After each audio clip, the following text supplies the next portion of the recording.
देखो, कश्यप ऋषि की पत्नी हुई अदिति। कौन हुई? अदिति कश्यप ऋषि की पत्नी हुई कश्यप प्रजापति की। बड़ी गुणवान सती थी। किसी भी हालत में पति की सेवा करना वो छोड़ती नहीं थी। आप लोग थोड़े थक जाते हो मेरी बहनों, तो क्या कहती हो? बोलो पिस्ता बहन, बोलो। थोड़ी थक जाती हो तो तुरंत क्या कहती हो? आज शरीर दुखे मारो रसोई नहीं बेला। हाँ, क्या कहती हो? लीला तो रसोई करती है कि नहीं वो भी पता नहीं है मुझे। कभी मेरे को कोई एक रोटी खिलाई हो तो समझ पड़ेगा, करती भी है। खाते देखा है मैंने जरूर, करते तो कुछ देखा नहीं।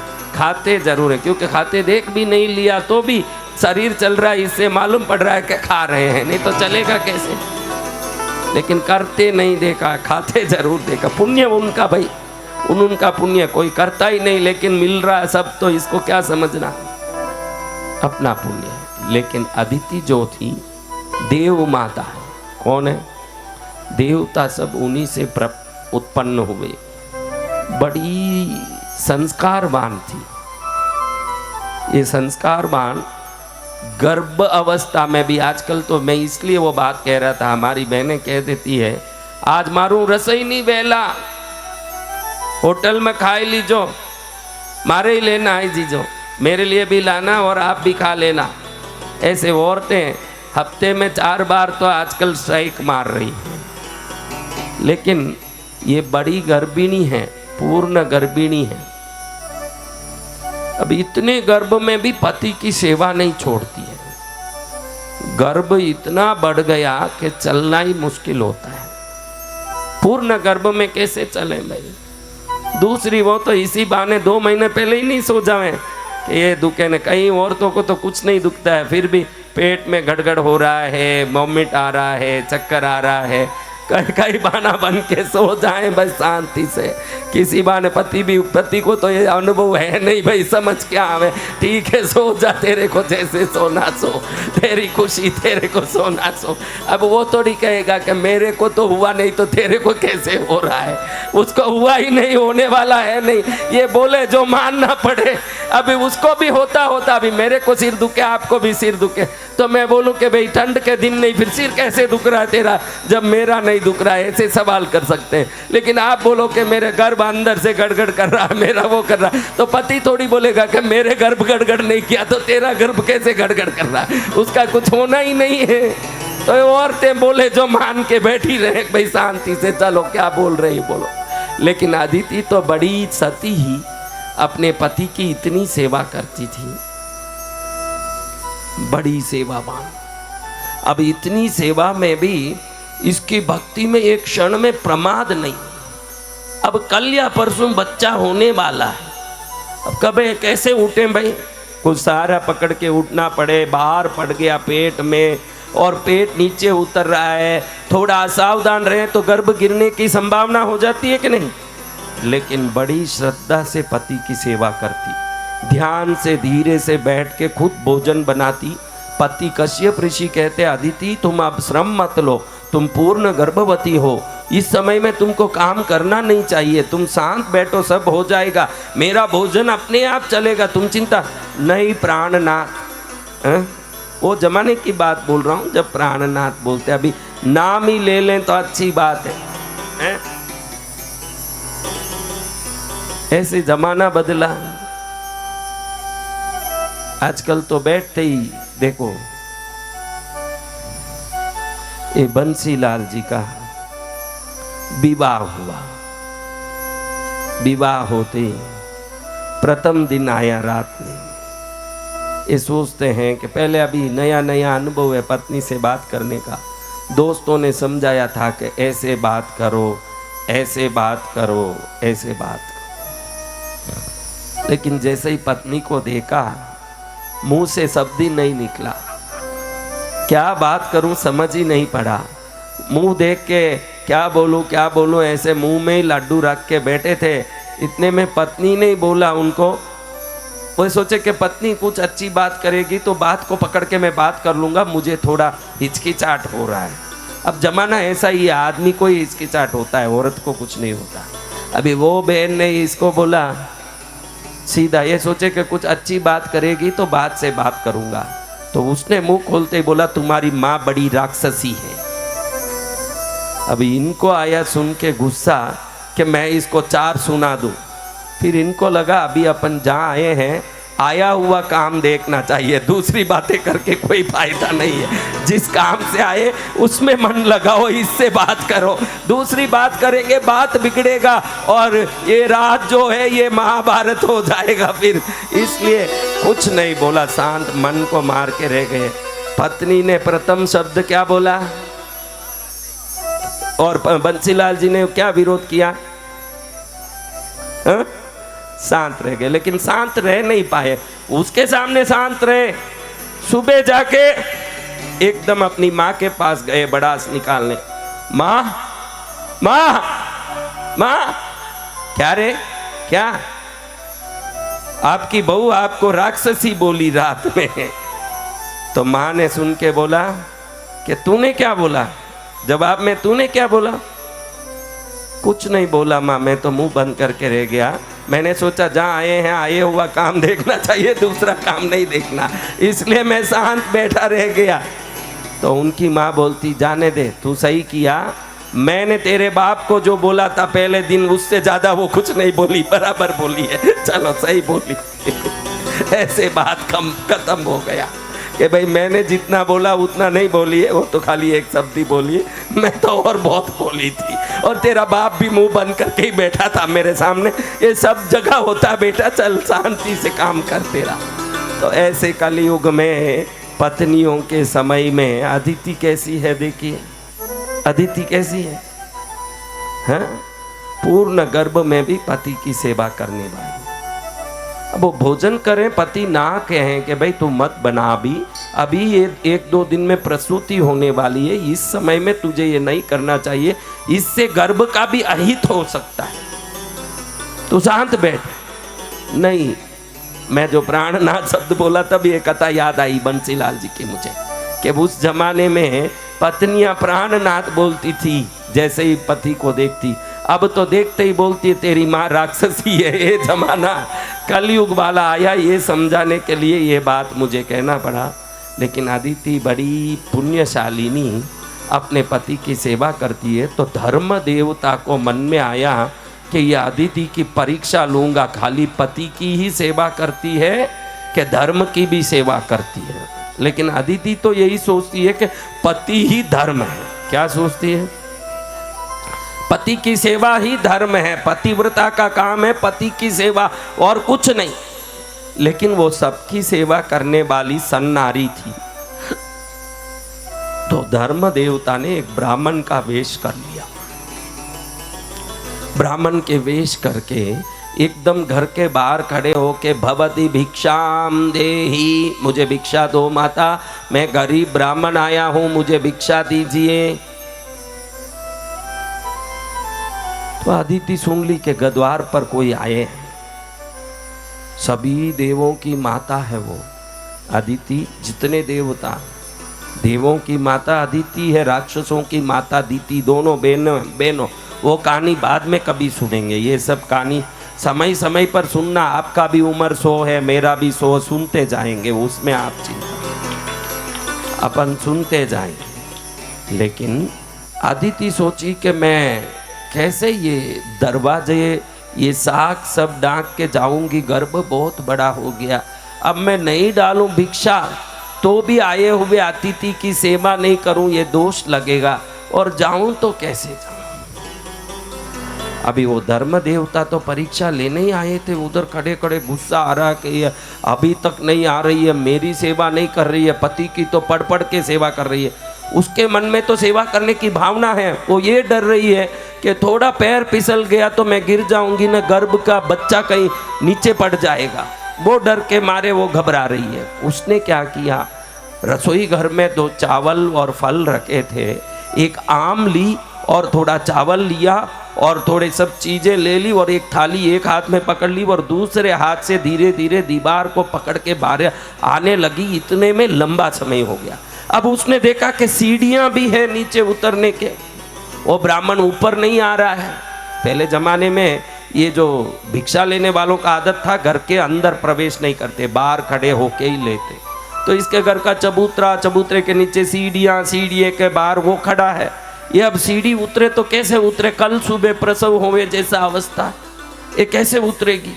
तो इसने वहां खंबा पकड़ा, धीरे से पैर रखा। इतने में ये धर्म देवता को गुस्सा आ गया, पति की तो पढ़ पढ़ के तू सेवा कर रही है और मेरी सेवा नहीं कर रही है, और मेरे लिए 1 घंटे से मैं खड़ा हूं ना, तू धीरे धीरे आती है मेरे ऊपर, मेरे को खाना देने में इतना विलंब कर रही है, यही तेरा धर्म है, तेरा बच्चा मर जाएगा पेट में, मृत अंड हो जाएगा। वो अंड है ना पेट में बच्चे का, वो मृत अंड हो जाएगा। क्या हो जाएगा? यानी मरा हुआ अंड हो जाएगा, यानी अंदर का बच्चा है पिंड मरा हुआ निकलेगा। मृत अंड यानी मरा हुआ अंड, मरा हुआ पिंड। श्राप दे दिया। सुनते ही जिसके लिए 10 महीना जीवन लगा के बैठी थी, एक माँ को क्या चाहिए भाई बोलो? अपने पेट का बच्चा सुरक्षित निकले और वो आगे जीवन पाले और वो बच्चे को जीवन में सब खुशी मिले। बच्चा हो गर्भ में आने के बाद तो महिलाओं को पति के प्रति भी प्रेम कम पड़ जाता है। प्रेम किधर आ जाता है? बच्चे पर आ जाता है। वो बच्चा ही अगर ऐसा हो जाएगा तो क्या होगा? सुनते ही मेरा बच्चा मर गया। उधर से ब्राह्मण वेश में आए धर्म देवता गायब हो गए,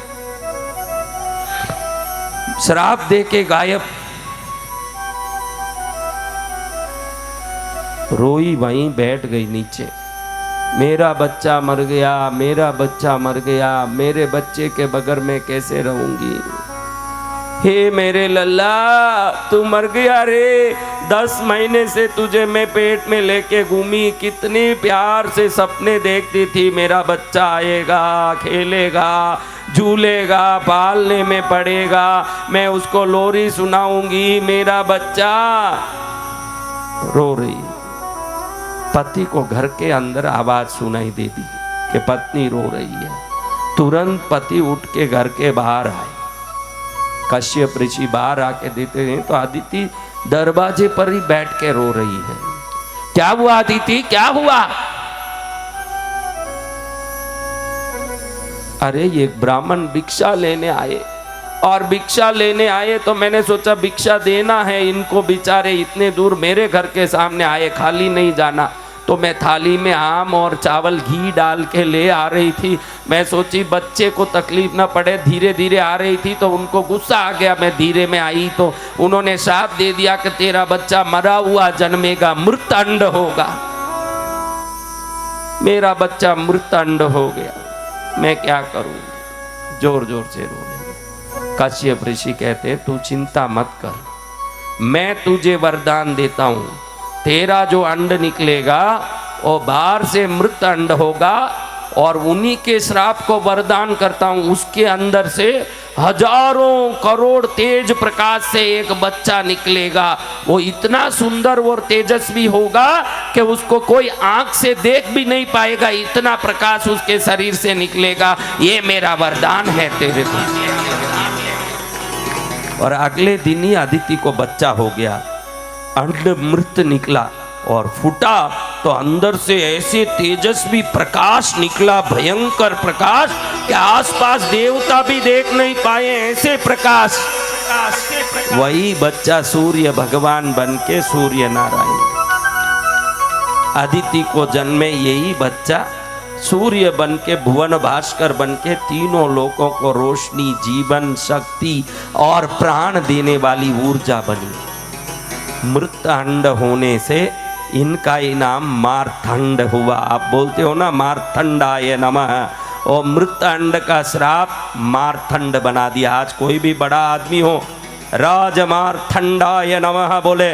मारथंड यानी बहुत बड़ी शक्ति। देखो अगर हमारी सेवा भक्ति सच्ची होगी तो श्राप भी वरदान बन जाएगा।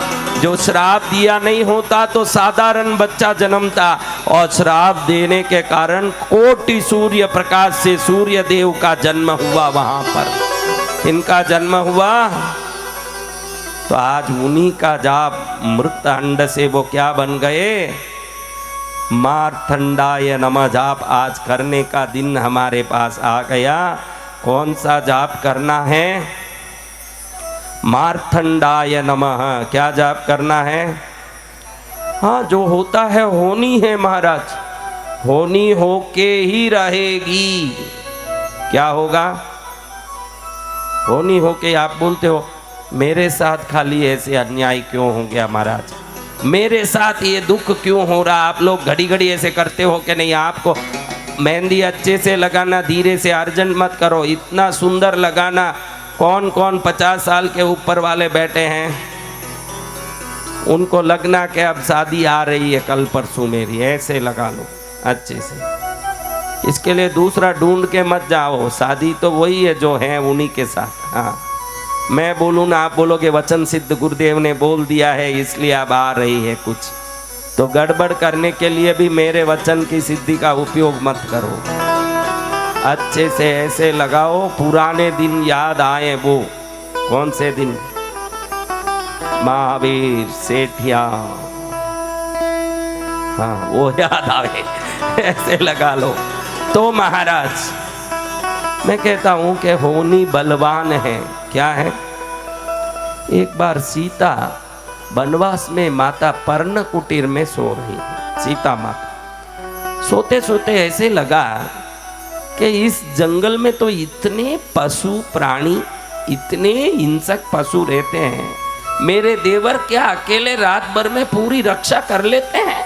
ऐसे विचार है कि मेरे देवर को क्या पूरा रक्षा करने का ताकत है? इतनी ताकत है क्या मेरे देवर में? हाँ? तो अचानक रात में उठ के बाहर आई सीता माता। कहाँ? वनवास में, पर्ण कुटीर में थे ना, चित्रकूट में। जब की बात, जब बाहर आती है तो देखती है 15 फुट जितना विशाल नाग बड़ा फन मार के फू फू करते करते चारों तरफ झोपड़ी को घूम रहा है। देखते ही डर गई और अंदर आके अपने पति श्री राम को जगाया।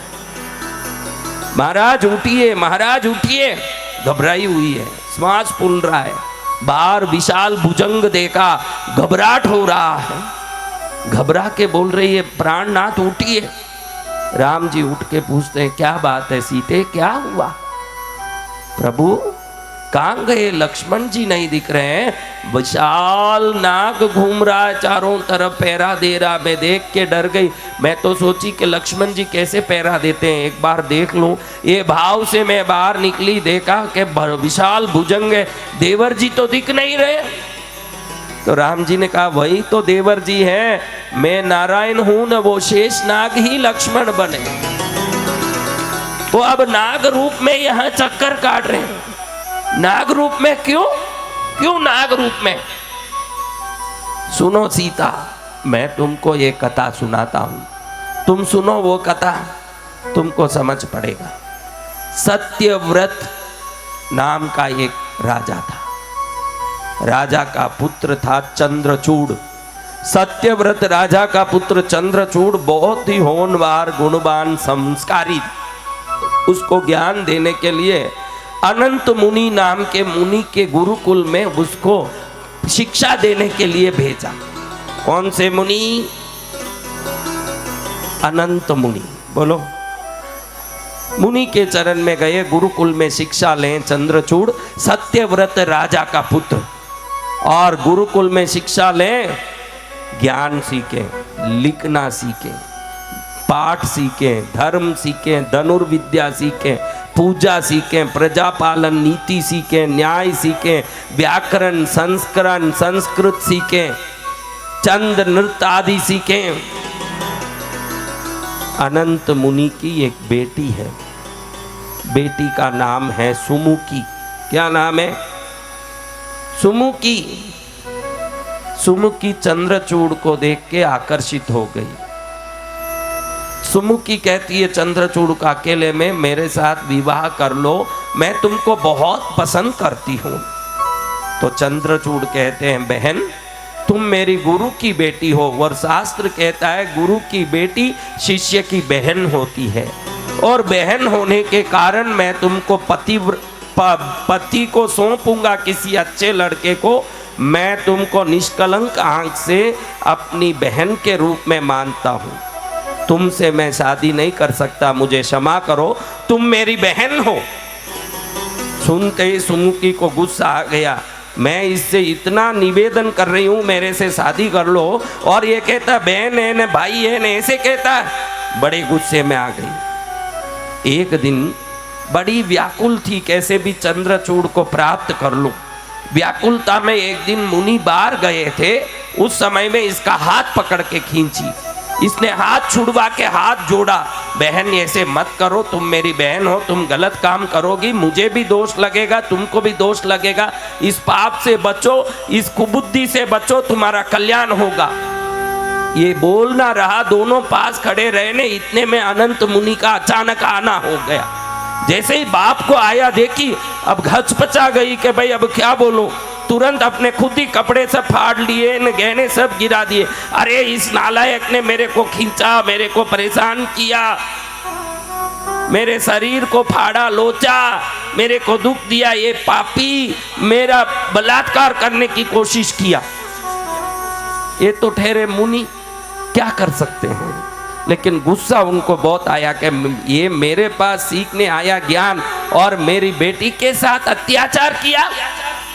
तुरंत देश के राजधानी में जाके चंद्रचूड़ के पिता सत्यव्रत राजा के पास गए, आपके बेटे ने मेरे बेटी के साथ अनाचार किया है, मेरी बेटी बड़ी दुखी होकर रो रही है, आप ही न्याय दिलाइए। आज के जमाने में देखो एमपीओ के बेटे गली में लड़कियों की साड़ी खींचते फिर रहे हैं, एमएलए का बेटा लड़कियों की साड़ी खींचता फिर रहा है, कुछ बोलोगे तो बाप बेटे का पक्ष लेता है। ये वो जमाना था जब राजा धर्म का पक्ष लेते थे, अपने परिवार का पक्ष नहीं लेते।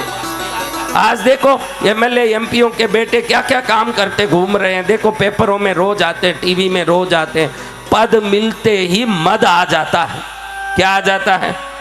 लेकिन वो जमाने में राजे कैसे होते थे, वो राजा न्याय प्रिय होते, बेटे को पूछा तक नहीं कि क्या हुआ रे, बेटे को कोई न्याय भी नहीं पूछा, उसी समय आदेश दे दिया कि इस मेरे बेटे के हाथ पैर काट दो। जिसने एक गलती नहीं की, उस चंद्रचूड़ के बिन पूछे ही सिपाहियों ले जाकर के हाथ पैर काट दिए, हाथ भी कटे पैर भी कटे। अब क्या कर पाए, वहीं पड़े पड़े मरण अवस्था में चंद्रचूड़ तड़पते तड़पते रोया।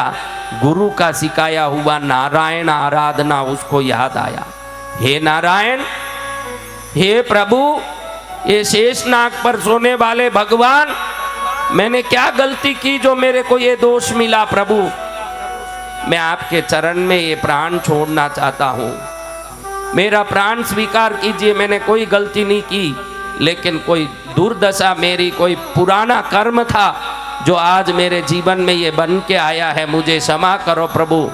हरि नारायण नारायण नारायण, हरि नारायण नारायण नारायण, हरि नारायण नारायण नारायण, हरि नारायण नारायण नारायण, हरि नारायण नारायण नारायण, हरि नारायण नारायण नारायण।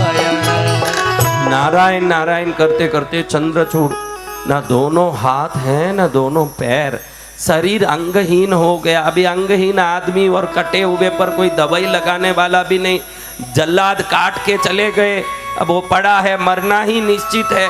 रो रो के नारायण नारायण करे, सामने नारायण शेषनाग के साथ प्रकट हुए। क्या हो गए, शेषनाग के साथ प्रकट होके कहते हैं चंद्रचूड़ घबराओ मत, अपने ही किए कर्म का फल मिलता है, कोई दूसरा हमको दुख नहीं दे सकता, संसार का कोई व्यक्ति किसी को दुख नहीं दे सकता। अच्छे कर्म किए अच्छे फल मिले, बुरे कर्म किए बुरे फल मिले। पूर्व जन्मों के कर्मों से तेरे आज अंग कटे हैं, फिर भी तू दुखी हो रहा है। तेरे दुख को दूर करने के लिए भगवान की कृपा होगी। तू शेष नाग नारायण, शेष नाग नारायण ऐसे बोल बोल के रोया तो मैं शेष को साथ लेके तेरे सामने दर्शन देने आया हूँ। अगले जन्म में मैं राम बनूंगा, अवतार लूंगा, ये शेष लक्ष्मण बनेंगे। हे चंद्रचूड़ तू विभीषण बनेगा, तू विभीषण बन के लंका में रावण का भाई बनेगा। और यही सुमुखी जो तुझे प्यार करती थी, तू बहन बहन बोला, उस पर तेरे दृष्टि से बहन का भाव था, तो वही बहन बन के शूर्पणखा बनेगी और तेरे ही घर में जन्म लेगी। और जो जिसके कारण तेरे अंग कटे उसके भी नाक और कान हाथ कटेंगे, ये लक्ष्मण शेष नाग के द्वारा। और ये कटेंगे तो जैसे तेरा कटा उसका भी कटेगा। तू शेष शेष बोला तो वही शेष के द्वारा उसके नाक कटेगा और वही बहन बन के तेरे साथ जन्मेगी। तेरे मन में वो बहन है ये भाव था, वो भाव पूरा होने के लिए तेरे घर में बहन बन के ही वो जन्म लेगी। चंद्रचूड़ विभीषण बन के जन्म ले, सुमुखी शूर्पणखा बन के जन्म ले और शेष जी लक्ष्मण बन के जन्म लेते हैं और भगवान नारायण राम बन के जन्म लेते हैं। रात के समय सीता माता को ये कहानी सुना के राम जी कहते हैं यही शेष तो लक्ष्मण बन के आए हैं, लोगों के सामने लक्ष्मण बन के घूमते हैं। जैसे ही रात होती है शेष नाग बन के पहरा दे रहे हैं इस कुटीर की। सीता विभीषण के द्वारा अपमानित हो करके अनेक प्रकार के कांड से युद्ध होगा, तब मैं रावण का वध करूंगा। उसके पहले कुछ ही दिन में शूर्पणखा यहाँ आने वाली है। और जैसे विभीषण को पूर्व जन्म में चंद्रचूड़ नाम से अंग कटे, जिसने अंग कटने का कारण था उसका भी अंग कटेगा लक्ष्मण के द्वारा। राम जी की बात सुन के सीता माता को शांति होती है, सब रहस्य समझ में आता है। अब आप बताइए कि हमारे जीवन में कुछ भी होता है तो वो किस कारण होता है, आप बताइए। हाँ? हाँ? कोई जन्मों के कर्म हैं, वो कर्म हमको इस जन्म में किसी प्रकार से आकर के हमारे जीवन में स्थान पाके हमारे जीवन को किसी न किसी रूप से, किसी न किसी घटना से, किसी न किसी अनुभव से या शरीर के किसी न किसी अंग से हमको हमारे पूर्व जन्मों के अनुभवों को याद दिलाते हैं। अब इस जन्म में हमको करना इतना ही है, श्रेष्ठ वाणी, श्रेष्ठ विचार, श्रेष्ठ व्यवहार ये जीवन में करते रहें ताकि अगला जन्म भी हमारा शुभ हो, आगे के जन्म भी श्रेष्ठ बने। कई लोग मुझे पूछते हैं प्रभु मैं पिछले जन्म में क्या था और अगले जन्म में क्या बनूंगा बताइए। आज तू अच्छा है तो पिछले जन्म में तूने अच्छा ही किया है, पिछला जन्म देखने की जरूरत नहीं। और आज अच्छा कर रहा है तो अगला जन्म अच्छा ही होगा, वो भी देखने की जरूरत नहीं है। अब हमको करना क्या चाहिए, इस पर दिमाग लगाना है। आज तक मुंह से गाली निकल रही थी, निंदा निकल रही थी, गुस्सा निकल रहा था, तो उसको निकाल के प्रेम, अपनापन, मधुर भाषा, आदर, सत्कार, सम्मान से वाणी को रखें। किसी के प्रति अच्छे भाव रखें, सबके प्रति शुभ बर्तन रखेंगे, हमारा शुभ ही शुभ होगा। ये कथा वही समझाता। पितृपक्ष के पावन पर्व में हमने मृत अंड मारथंड की कथा सुनी। क्या कथा? मारथंड की कथा। सूर्य देव की महिमा अनंत है। सांब भगवान नारद को पूछते हैं कि प्रभु आप ही बताइए, मेरे को कुष्ठ रोग हो गया, मैं ऐसा हूं जो पिता के द्वारा श्राप प्राप्त दुर्भाग्यशाली हूं, मेरे पिता भगवान कृष्ण ने ही मुझे श्राप दे दिया है, मैं कैसे अब इस श्राप से मुक्त हूं। नारद जी को भी ग्लानि होती है, मेरे कारण बेचारे को श्राप हो गया, मैंने झूठे ही इसको फंसा दिया। वो तो गलत हुआ नहीं था उसके साथ, इन्होंने ही भेजा कि तेरे पिता बुला रहे हैं जाओ, और वो गया और वहां जाते कृष्ण ने देखा और भगवान कृष्ण ने श्राप दे दिया। अब नारद जी कहते हैं तू सूर्य की उपासना कर, सूर्य उपासना से पितृदोष से मुक्ति मिलती है, पितृ देवता प्रसन्न होते हैं, आरोग्य बनता है, रोग मुक्त होते हैं, जीवन में श्रेष्ठता आती है, इसलिए सूर्य उपासना कर। किधर करूं महाराज? हे नारद ऋषि किधर करो? सूर्य देव ने चंद्रभागा नदी पर बैठ करके तपस्या की थी। उस तपस्या स्थल में तू साधना कर। सूर्य देव ने कितने लोगों पर कृपा की, आप ये कहानियां सुनोगे तो आश्चर्य में पड़ जाओगे। सूर्य कृपा अगर देखो भाई, 4 दिन धरती में अगर सूर्य रोशनी नहीं आई, 5वें दिन कौन जिंदा रहेगा हमारा? हाँ, प्राणदाता कौन है? शक्तिदाता कौन है? तो ऐसे सूर्य भगवान की जय हो। वैशंपायन नाम के एक ऋषि थे। एक बड़ा यज्ञ का अनुष्ठान का आयोजन हुआ। सभी मुनियों ने मिलकर के एक निर्णय लिया कि 7 दिन के अंदर जो लोग यहाँ नहीं आएंगे उनको ब्रह्म हत्या दोष लगेगा। ब्रह्म हत्या यानी किसी ब्राह्मण का हत्या किया तो जो दोष लगता है वो दोष लगेगा। अब पहले ये प्रसारित हो गया था बात, लेकिन वैशंपायन ऋषि किसी कारणवश जा नहीं पाए। बहुत बड़ा अनुष्ठान हो रहा था, सभी ऋषि मुनियों ने पहले से ही निर्णय कर लिया था जो नहीं आएगा उसको क्या लगेगा? ब्रह्म हत्या का दोष लगेगा। अब इतना बड़ा दोष का निर्णय करने के बाद भी ये पहुंच नहीं पाए। जैसे ही 8वें दिन हुआ, श्राप आने का समय आया। इन्होंने अपने अज्ञानता से भतीजे का, वैशंपायन ऋषि ने अपने भाई के बेटे का शरीर को अपने पैर के उंगली से थोड़ा सा स्पर्श किया। श्राप लगना था, वो बच्चा मर गया। वो ब्राह्मण बच्चा था। बच्चा मरते ही इनको ब्रह्म हत्या दोष लग गया। अब इनको ब्रह्म हत्या दोष लगा तो इन्होंने सब शिष्यों को बुला के कहा, शिष्यों मुझे ब्रह्म हत्या दोष लग गया है, इसकी निवृत्ति के लिए आप सब मिलके व्रत करो।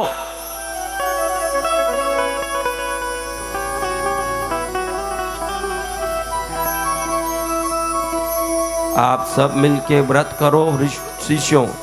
तो उसमें याज्ञवल्क्य जी थे। उन्होंने कहा गुरु को हाथ जोड़ के, गुरुदेव ये इतने सारे अल्प तेज वाले शिष्य क्या व्रत करे, मैं अकेला ही व्रत करके इस दोष को निवृत्त करा दूंगा। सुनते ही गुरु को गुस्सा आया, तू अपने आप को बहुत बड़ा मानता, मेरे सभी शिष्यों का इज्जत कम करता है। मेरे सभी जितने भी सिखाए हुए वेद ज्ञान है सब बाहर निकल जाएगा तेरे से। श्राप दिया गुरु ने। तुरंत याज्ञवल्क्य जी कहते हैं, आपके श्राप अनुसार मैं ही सभी वेद बाहर निकाल दूंगा। जितने वेद को पाठ किया था उन सबको इन्होंने वमन करके बाहर निकाला। सब खून से सने हुए सब वेद पाठ बाहर निकले।